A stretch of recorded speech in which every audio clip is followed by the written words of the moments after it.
So, XDefiant is finally here. I've spent a lot of time since release just bumming the game because it's so fucking fun. This is the game I've been waiting for years. The game has a lot going for it right now and a lot of potential if they make some crucial changes. But is this the COD killer that the community are hoping it could be? The answer is of course no. XDefiant has a chance to insert itself into some commendable conversations if they play their cards right though. And in this video, I'm going to explain what those cards are. So we're going to start off easy with the general gunplay and the class system. I feel like an underrated feature of the modern Call of Duty games is the general gunplay. I'm all for hating on COD, but there's no denying they have the best shooting mechanics in the multiplayer FPS genre. Despite this, XDefiant still boasts some very solid shooting mechanics. At the heart of XDefiant's gunplay is a commitment to precision and responsiveness. The game aims to offer a satisfying shooting experience, emphasising skillful play over randomness. This is achieved through pretty tight hitboxes, consistent bullet trajectories, and minimal recoil for the most part, especially if you customise your guns, ensuring that players who master the mechanics are mostly rewarded with superior performance. The game has a fairly long time to kill, but it is still balanced enough to encourage aggressive engagements, whilst allowing room for tactical retreats and repositioning. The shooting feels pretty light. Initially I felt like I'd have preferred the guns to feel a little weightier, but once I got used to it, I actually quite like it this way. It coincides with the general high-paced flow of the moment-to-moment gameplay. And there is the standard class system you've seen in arcade shooters 1,000 times before. Very cookie-cutter gun customization, no bells and whistles, but it's functional. The weapons also seem really well balanced for the most part. There is a meta developing somewhat, but a lot of the weapons seem viable, and it really feels like skill is the deciding factor in the majority of gunfights. That is until we get to the sniper rifles. The snipers are an issue in this game, as I'm sure you've heard already, and yes, they do need nerfing a bit.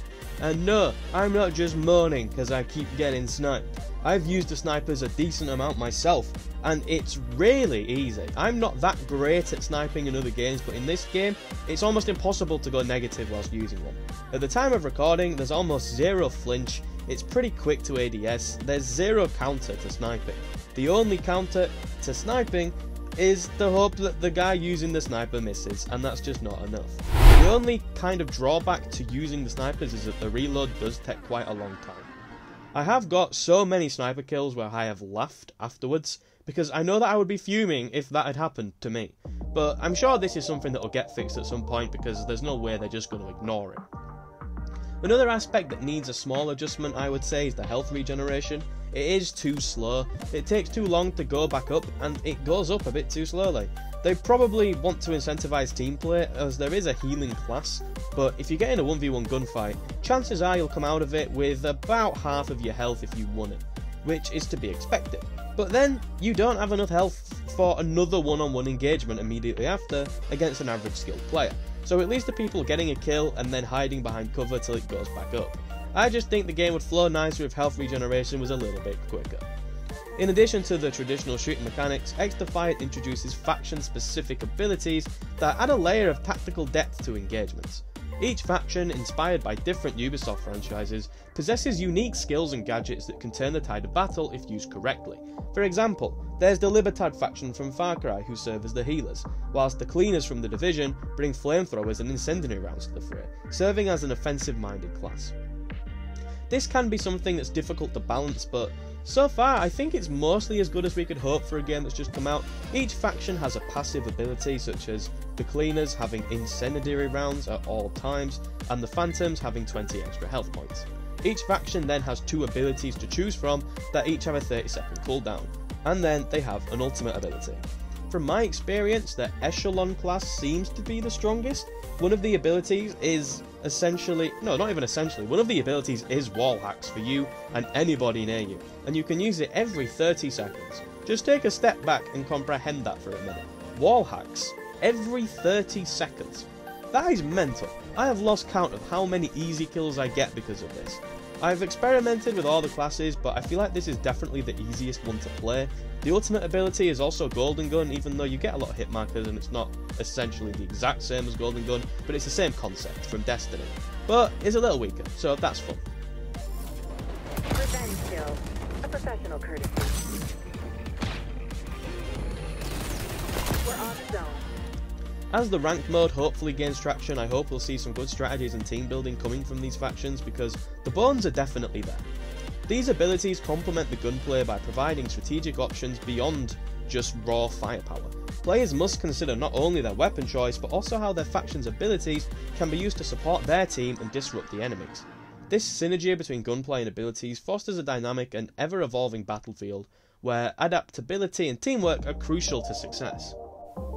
One thing that needs addressing very quickly, and I cannot stress this enough, is definitely the biggest issue this game has, is the hit registration. The amount of times I am behind hard cover and get killed because on my opponent's screen I am just not behind the cover at all is outrageous. I'm seeing some horrible clips on Twitter. Some of these are just really egregious situations. Technical issues are to be expected at the start of an online PvP multiplayer shooter, but this really needs sorting ASAP because it is so noticeable in almost every game. But on the flip side, one of the biggest things XDefiant has going for it is the lack of skill-based matchmaking.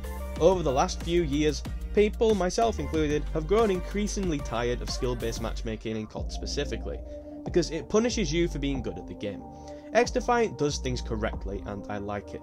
Sure, sometimes I'll go up against a God squad and I'll lose, but it feels so good to be able to go on a 50 kill game and not get punished for it in the next match. It's just luck of the draw, and in casual multiplayer games, that is how it should be. Save hard skill-based matchmaking for ranked modes. The main reason I hate skill-based matchmaking though, isn't because, oh, I don't want to pub stomp on people. A lot of the time I'm the noobs that are getting pub stomped. It's just because the games become predictable.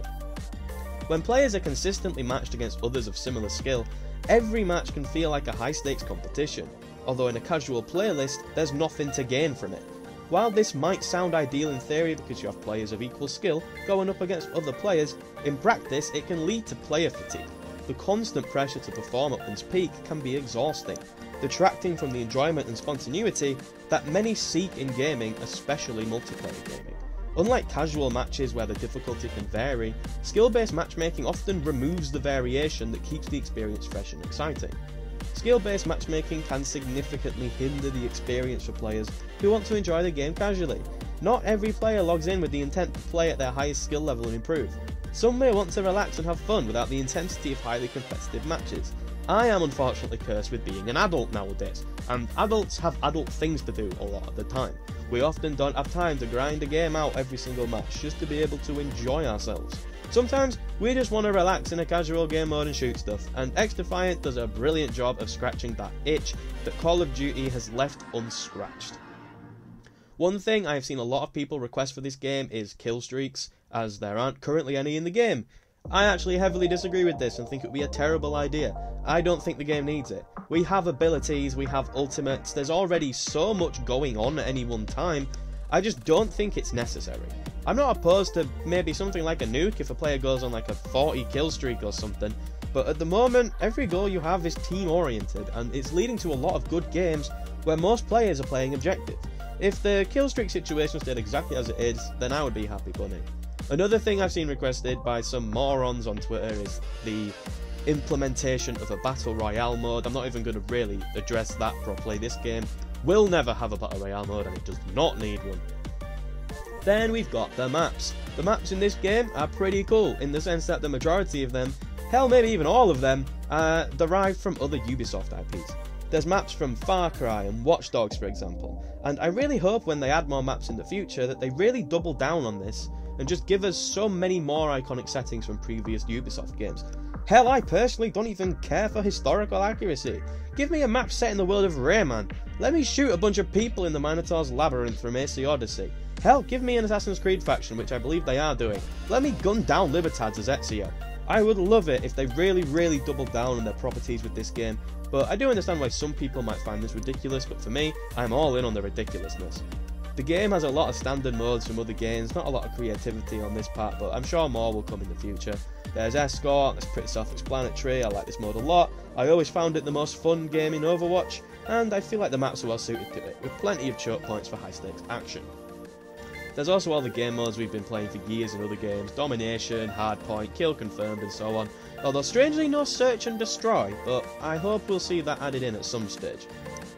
But then we get onto one thing that I think will hurt this game the most in the long run, something that isn't quite as bad as hit registration right now, but this is still an issue if it doesn't get resolved soon, and that is the progression. It's a trap many multiplayer games are running into. The progression stinks. I'm getting sick and tired of games thinking they can add a battle pass with useless cosmetics and call it a day. Your player level in this game means absolutely nothing. You don't unlock anything from it whatsoever. There is not a single thing you unlock from leveling up. It's just a number that goes up the more you play. Once you acquire 700,000 career score, you unlock the DedSec faction from Watch Dogs, but that's nothing to do with your level, that's just playing the game. And that is also the only thing that unlocks down this route. This is very similar to Halo Infinite's multiplayer mode. Your player level meant nothing, you only unlocked things through the battle pass, and it meant that a really fun multiplayer experience was ruined by an obvious fatal flaw. In XDefiant, you unlock everything through challenges. You unlock guns from challenges, but it's basic stuff like kill 10 enemies with hipfire and you unlock a new SMG. You unlock new operators by completing challenges, but it's stuff like kill 30 enemies with X ability. This stuff was so easy that I didn't even realise I was unlocking it. I played the game for like 3 days and then checked the challenges tab and I basically unlocked everything, by accident. Even the camo challenges are crap. You unlock bronze camo for getting a weapon to level 50 and gold for 100. And the weapon leveling is also far too slow, by the way. It was double XP for the first weekend, and that feels like how it should be normally. Since it's gone back to normal XP, it's just so clear this needs tuning massively. Your game just being fun isn't enough to keep it alive. This isn't 2010 anymore. We need community goals, we need more rewarding personal challenges, and we will definitely need a steady stream of content over the next year for the game to stand a chance. And I acknowledge that we're essentially in pre-season right now, and the game did just come out, but when the honeymoon period fades, players will quickly realise that there's nothing to grind towards. Games like these thrive when there's a broader goal in mind whilst playing, and this game doesn't give you that. And I'm also worried that it's been so long since the beta and it doesn't really feel like much at all has changed. I think XDefiant is a load of fun. This is a seriously fun game, and if it's handled correctly, we could have something really special on our hands. I want this game to survive. We've got 2 brand new, inventive and free to play arcade shooters at the moment with XDefiant and the Finals, which is also a ton of fun, and I did a video on that a few months ago. Multiplayer FPS games are in a great place right now, and this momentum needs to be capitalised on. I haven't been sucked into a multiplayer FPS since the golden age of Rainbow Six Siege, and it feels good to be back, and I want to stay here. I want to be playing XDefiant in 2 years' time, but it's up to Ubisoft whether that happens or not. Thank you for making it to the end of the video. I hope that you did enjoy it. If you did, then please consider leaving a like, as that would mean a lot of brilliant luck towards you, and it'd mean a lot to me. If you enjoyed the video, please consider subscribing. I upload every single week, but for now, that is all from me. Have a nice day, and goodbye. Niñas and niños everywhere.